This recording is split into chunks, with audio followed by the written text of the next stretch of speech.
This program is sponsored by North Valley Church of Christ.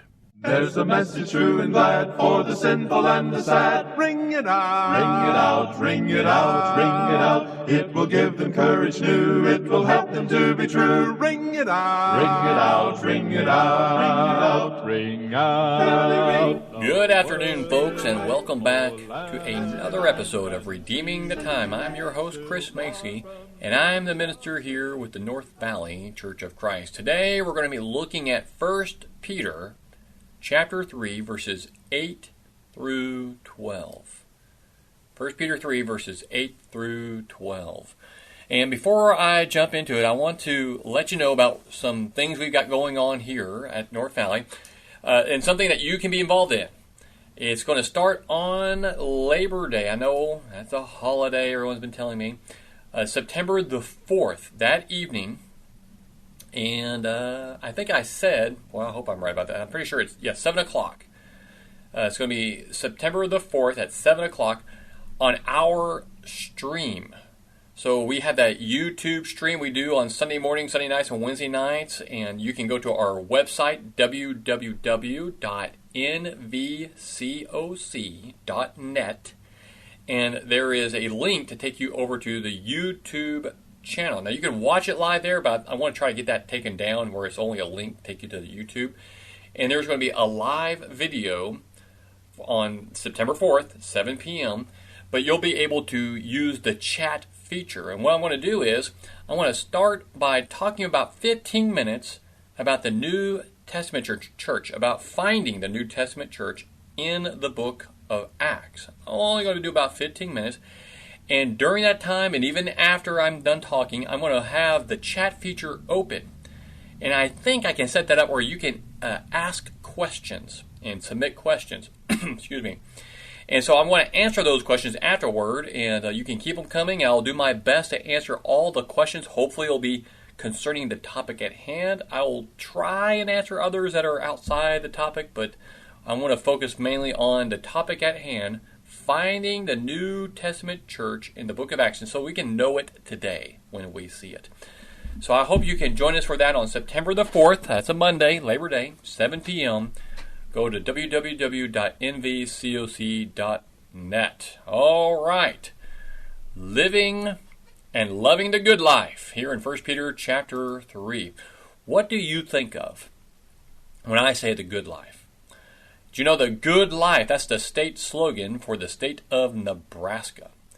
And it's a philosophical phrase for the life that we would like to live. Maybe you'd be surprised to know the phrase originally was associated with Aristotle. And there have been songs and movies and TVs by the same name. Chuck Colson has a book titled, in 2005, The Good Life. But what really is the good life? You know, for some people, it makes them think about, living a life of ease. Maybe that's fishing, swinging, or playing golf. Others, it's a life of expense, luxury yachts and Caribbean beaches, maybe going to spas and having servants. I don't know. But maybe even others, it's more of extreme living of bungee jumping and snowboarding out of helicopters and crazy parties like that. For them, everyone's got that different idea of the good life. And even the Declaration of Independence contains that well-known phrase, life, liberty, and the pursuit of happiness, which its author, Thomas Jefferson, listed as among the unalienable rights God gave to people. For many people in today's postmodern society, pursuit of that Jeffersonian ideal means primarily chasing after objects of self-gratification, such as money, houses, cars, or whatever, the best seats. But sometimes this pursuit includes baser aspects of living, which we won't get into here. But the sad reality is that such things are merely a temporary rush that falls far short of the genuine good life that really, truly satisfies. One of the most notorious 20th century personifications of that kind of base life we were just talking about was the novelist Ernest Hemingway. He's the author of, A Farewell to Arms, The Old Man and the Sea. He had little regard for the teachings of the Bible or traditional systems of morality. He pursued the good life really with a vengeance. His literary talent brought him fame and finances enough to allow him to seek pleasure all over the world. But none of it gave him any lasting and genuine satisfaction. He tragically ended his life in suicide in 1961. Even the pages of Scripture contains examples of individuals who pursued the good life in all the wrong places. The worst example being Solomon, the third king of Israel. He had it all: power, wealth, fame, over 1,000 beautiful women. And at one point, from Ecclesiastes 2:17, he said, "So I hated life, for the work which had been done under the sun was grievous to me, because everything is futility and striving after wind." See, Solomon came to realize that the good life was not found in great accomplishments or much education. It was not found in pleasure or material possessions. Rather, he concluded his books with these words, or his book with these words in Ecclesiastes 12:13. He said, "The conclusion, when all has been heard, is fear God and keep his commandments, because this applies to every person." So, coming back here to 1 Peter, we see Peter addressing this subject in the middle of his letter. And we see that Peter recognized that believers are not exempt from serious and varied difficulties that can potentially rob them of life and of joy. But still, in spite of the struggles and the suffering, Peter shares how a believer can live and love the good life. So I want to spend some time looking at these 5 verses in order to learn something about how to love life and see good days even in the midst of present and challenging difficulties. And we start with treat others rightly. And here's how Peter begins this. Look at 1 Peter chapter 3, verses 8 and 9. He says, or writes, "To sum up, all of you be harmonious, sympathetic, brotherly, kind-hearted, and humble in spirit, not returning evil for evil or insult for insult, but giving a blessing instead, for you were called for the very purpose that you might inherit a blessing." To sum up. And this summing up doesn't signal the end of the letter, but it's the conclusion of his current section. And Peter started this section of this letter back in chapter 2, and he's been addressing a Christian's conduct in an ungodly and hostile world. After addressing relationships with civil authorities, workplace relationships, relationships in the home, now Peter addresses how to generally treat others in a right way. And he listed these things that enhance our relationships. He began with the command to be harmonious. The word literally means same think. In order to live in harmony with others, we must begin with a common commitment to God's truths that leads to a unity in thought. Certainly the mind we want to have is the mind of Christ. We should want to think like he thought. And when we do, we experience a greater harmony with God's people, because we're all thinking and striving after the same thing. So same thing here, it doesn't mean that we all literally are thinking exactly the same thing 100% of the time, but that we are all striving for that same goal, to be like Christ, that being guided by that same book. And then Peter suggests that we should be sympathetic. We should all be sympathetic. This is similar to the command to be kind-hearted, that's mentioned later in the verse. But to be sympathetic means to feel for and with others. To be kind-hearted includes a sense of mercy and understanding toward others. And we not only feel with them, but we give them the benefit of the doubt. And we try to compensate for them, the way we think and the way we view things. Don't assume the worst in every situation, especially when you don't know or have the facts. You may hear something somebody is talking about something that's in a good way, and don't assume, well, if he does that, then this is going to happen, or if he does that, I wonder if that means he's doing this too, and all these other bad things. Don't do that. In this list of how to treat others right, Peter also included that we should be brotherly, or we should love one another. And Peter uses here the Greek word Philadelpheo. Philadelpheo. And is the word for brotherly love, Philadelphia, the city of brotherly love. And this is friendship kind of love. It has to do with close relationships. So we need to work on those. And Peter's list also, he's got humility. There's no place for arrogance and pride in our relationships. If we don't have the right kind of humility, we will struggle to be sympathetic. We will struggle to be compassionate. We most certainly won't be loving in that relationship, loving one another. So our sense of humility should come from our relationship with God, which should definitively keep us humble, or definitely keep us humble. I like the saying, this isn't mine, it's another person's, the ground is level at the foot of the cross. We're all equal to one another in relation to God. Doesn't matter where we stand in the social scheme of things, or in politics, or in this world, or how much money we have, or what we've done. When we're all at the cross, we're all standing on a level plane. We're all the same. And after this short list, Peter also made clear the need that we must not seek revenge or retaliation. That includes actions and words. When others harm us with insults or evil actions, we must not do the same to them in return. Rather, with God's help, we must repay evil with blessings. Peter had already pointed this out back in chapter 2, verse 23, that Jesus is our great example of this.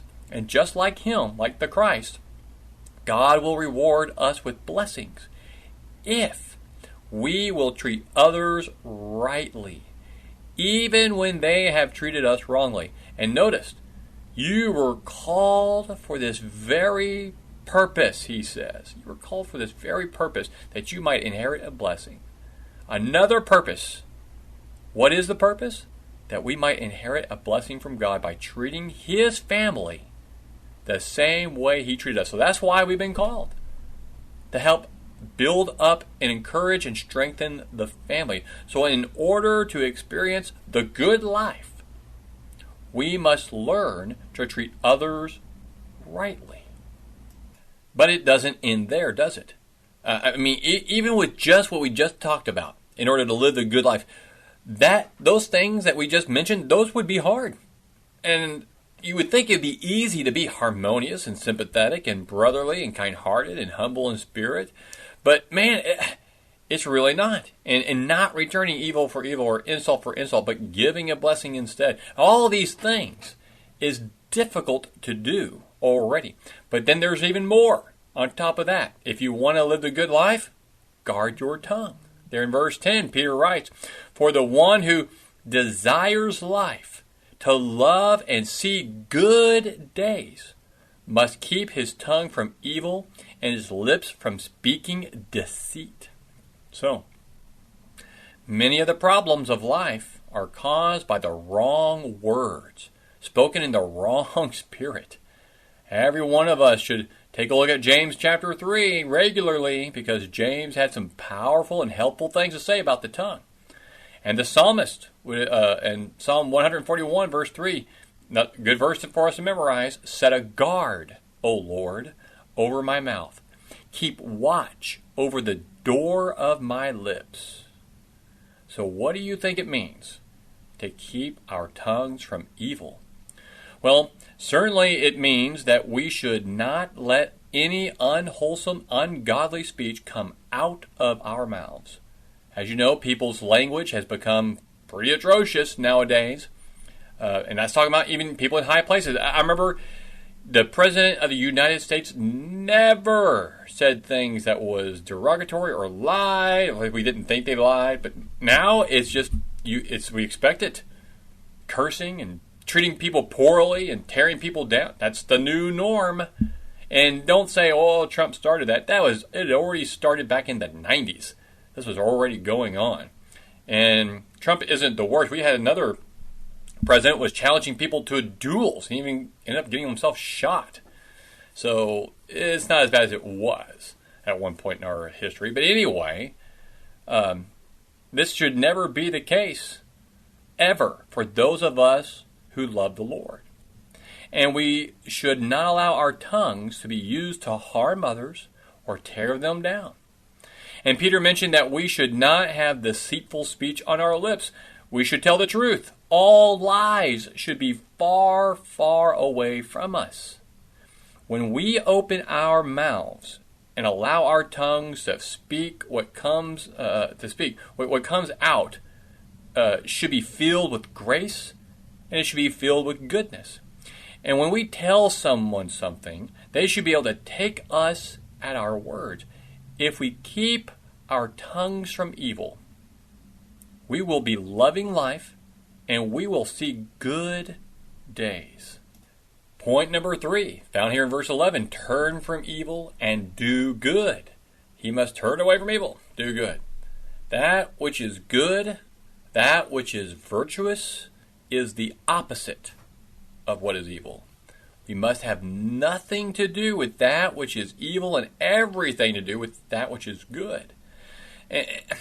This is foreign to the contemporary notion of the good life as, doing one's own thing. For a long time, the motto has been, if it feels good, do it. Or if it makes you happy, it can't be that bad, right? But that is often at the expense of what is really good and what is really God's will. We live in a time when so much that is evil has become accepted. We have become desensitized to all kinds of evil. We need to beware of the filth that calls itself entertainment. Music, television, movies, internet, all of it, all around is promoting evil and an ungodly lifestyle. People living together before marriage, outside of marriage, is no longer taboo. There's this was back in 2005 to 2007. Over 12 million unmarried partners living together. Today, that has got to be tripled by now, if not more. The number of cohabiting unmarried partners has increased tenfold between 1960 and 2000. So what is that? That's the 60s, 70s, 80s, 90s to 40 years. And now we got add another 23 years to that. How much is that now? It's just going up even faster. The number of cohabiting unmarried partners increased 88% between 1990 and 2007. 55% of cohabitators do marry within 5 years of moving in together. 40% break up within that same time period.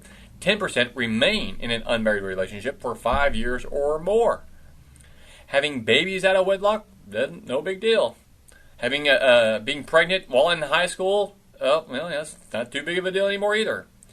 1.7 million babies were born to unmarried women in 2007. 26% rise from a 1.4 million in 2002, and more than double since the 1980s. Unmarried women accounted for 40% of all U.S. births in 2007. Man. Same-sex couples in marriage is becoming more and more accepted. Think of the way that greed and selfishness has taken over. Drunkenness, drug abuse, gluttony. These are all evils of our time. And there seems to be no end to the evil that is being reclassified as good and acceptable. There was a time when all things that I just mentioned were considered evil, and people and society in general attempted to avoid them and control them.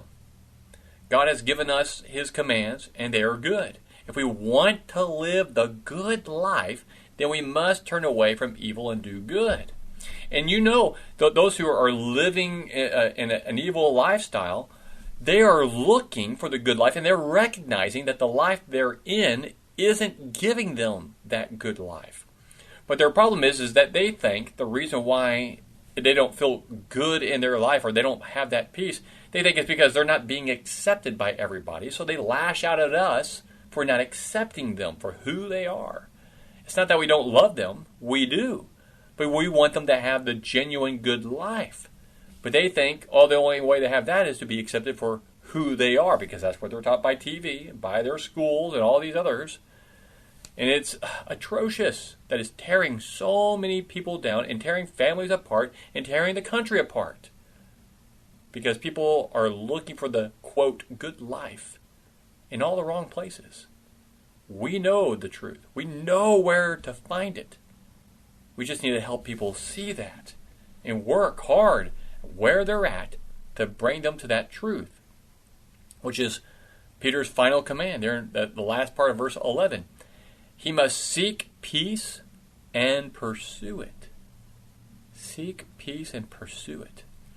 The verbs translated seek peace and pursue it both convey an intensity and aggressiveness of action. Seek is a great desire. The word translated pursue could be persecute. Persecute with the idea that you are going to contain it within yourself and not allow it to escape. Implicit in the phrase is the analogy of the hunter vigorously tracking down his prey.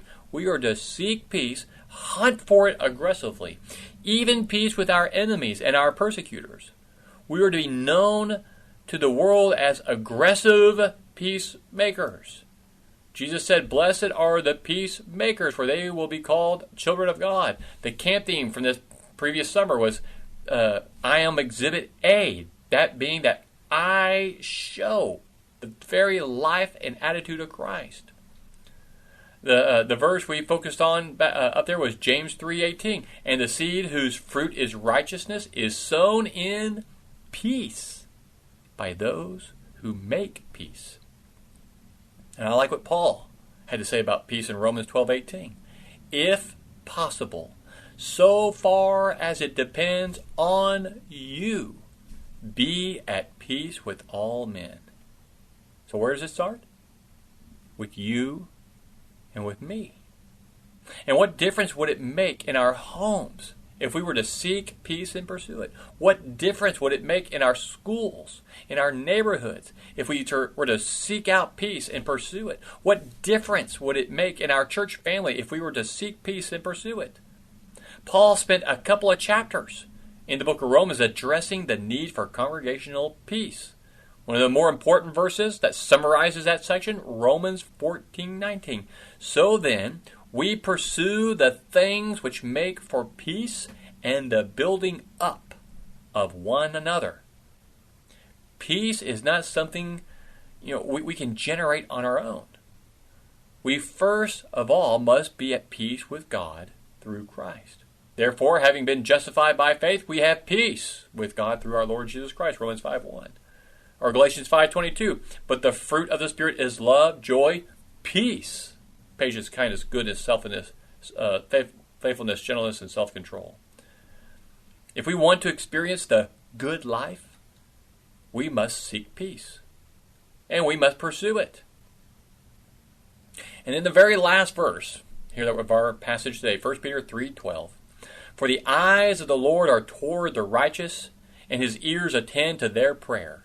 But the face of the Lord is against those who do evil. So Peter helps us to see what it is that ought to motivate us to live the good life that pleases God. And we're reminded that God is the sovereign God who sees all. He knows all. He's a God who holds people accountable for their behavior. But for Peter, the primary issue here is not judgment, but God's gracious care for his people. His eyes are on the righteous. His ears are attentive to their prayers. It is God's children who are being watched and listened for. God knows what's going on in our lives, and he's ready to supply all that we need. He is so pleased with us when we live the good life, and he supplies all that we need to be faithful to him. The race car driver, Bill Vukovich, won the famed Indianapolis 500 race. This was back in 1953 and 54. It was a record of success few other drivers had matched. And he was asked, what is the secret of your success? Here's his reply. There is no secret. You just press the accelerator to the floor and steer left. But we all know there's so much more to it than that. And I wish living the good life was really that simple, was really that easy. What is the secret to living the good life? Well, let's review of what Peter said. To live the good life, treat others rightly. To live the good life, guard your tongue. To live the good life, turn away from evil, do good. To live the good life, seek peace and pursue it. I want to encourage us to keep those things in mind. Look at that passage this week, every day if you can. Make a list if you want to of them. And decide to begin working on at least one of those areas listed. Ask God to help you improve in that area. And may He bless you, bless us here at North Valley, and enable us to love and live the good life. Thank you so much for spending time with me this afternoon here. And I hope you go home and take a look at this, and I hope you redeem the time, make the most of every opportunity to do the things that God has set before us to live that good life. If you like to grab the older episodes for this from 1 Peter, jump on www.nvcoc.net, scroll down and click on that radio mic, and you will find not only this episode, but all the previous ones. Thank you, and God bless. Ring it out, ring it out, ring it out. This program was sponsored by North Valley Church of Christ. To hear this program again, go to FamilyValuesRadio1010.com and click on the podcast page and find this program and many others right there on FamilyValuesRadio1010.com.